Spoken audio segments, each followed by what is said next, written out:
मैं आप सबका स्वागत करती हूँ एक और नई कहानी में जिसका नाम है बंद दरवाजे। चलिए कहानी शुरू करते हैं। गांव के किनारे बसा था एक छोटा सा कस्बा जहाँ सब एक दूसरे को जानते थे। वहीं रहती थी सुमन, जो अपनी सादगी और हंसमुख स्वभाव के लिए जानी जाती थी। कस्बे में नए आए रमेश ने जब पहली बार उसे देखा तो उसकी खूबसूरती में खो गया। दोनों की मुलाकातें होने लगीं और जल्द ही उनका प्यार परवान चढ़ा। रमेश ने बड़े बड़े वादे किए। उसने कहा, मैं तुम्हें रानी की तरह रखूंगा, तुम्हें कभी किसी चीज की कमी नहीं होने दूंगा। सुमन भी उसके प्यार में इतनी डूबी थी कि उसके वादों को सच मान लिया। दोनों ने समाज की बंदिशों को तोड़ते हुए शादी कर ली। शादी के शुरुआती दिन अच्छे गुजरे, लेकिन धीरे धीरे रमेश का असली चेहरा सामने आने लगा। वह कोई काम नहीं करता था।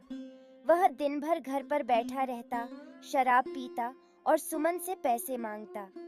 सुमन ने सोचा कि शायद शुरुआत में वह थोड़ा समय ले रहा है, लेकिन जब हफ्ते महीनों में बदल गए और रमेश का आलस बढ़ता गया तो सुमन ने अपने गहने बेचकर घर चलाना शुरू किया। लेकिन गहने कितने दिन काम आते। जब घर में खाने तक के लाले पड़ गए तो सुमन ने रमेश को समझाने की कोशिश की। उसने कहा, कुछ तो काम करो रमेश, हमारी जिंदगी ऐसे नहीं चल सकती। लेकिन रमेश हर बार झगड़ा करता और बात टाल देता। एक दिन जब घर में चूल्हा तक नहीं जला तो सुमन ने एक कठोर फैसला लिया। उसने अपनी पढ़ाई और हुनर के बल पर नौकरी ढूंढने की कोशिश की, लेकिन समाज ने एक अकेली औरत को कभी आसानी से जीने नहीं दिया। हर जगह उससे गलत नजरों से सवाल पूछे गए। हारकर उसने वो रास्ता चुना जिसे समाज सबसे निचला समझता है। सुमन ने शहर में एक कोठे पर काम करना शुरू कर दिया। शुरुआत में उसे यह सब बोझिल और अपमानजनक लगा, लेकिन धीरे धीरे उसने इसे अपनी मजबूरी मानकर स्वीकार कर लिया। वह अब रमेश के लिए नहीं, बल्कि अपने आत्मसम्मान और जिंदगी के लिए जी रही थी। एक दिन रमेश को पता चला कि सुमन कहाँ काम कर रही है। वह गुस्से में कोठे पर पहुंच गया और सुमन पर चिल्लाने लगा, तुमने मेरे नाम को मिट्टी में मिला दिया, तुमने मुझे शर्मिंदा कर दिया। सुमन ने शांतिपूर्वक जवाब दिया, शर्मिंदा?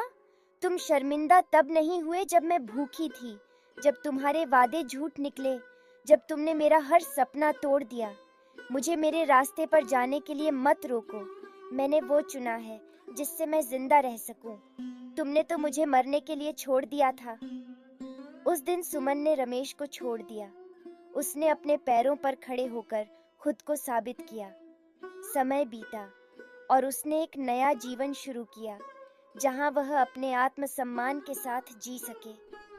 कहानी सिखाती है कि प्यार और वादे जिंदगी को आसान नहीं बनाते। असली ताकत आत्मनिर्भरता और आत्मसम्मान में